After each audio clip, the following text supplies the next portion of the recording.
அத்தனை செல்வமும் உன்னிடத்தில், நான் பிச்சைக்கு செல்வது எவ்விடத்தில்? வெறும் பாத்திரம் உள்ளது என்னிடத்தில், அதன் சூத்திரமோ அது உன்னிடத்தில்.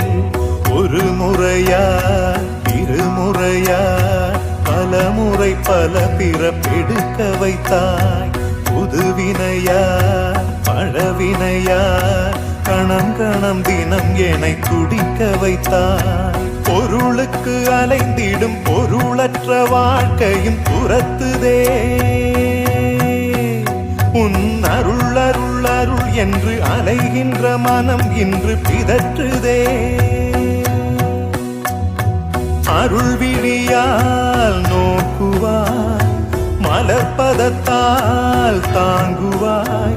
உன் திருக்கரம் என்னை அரவணைத்துனதருள் பெற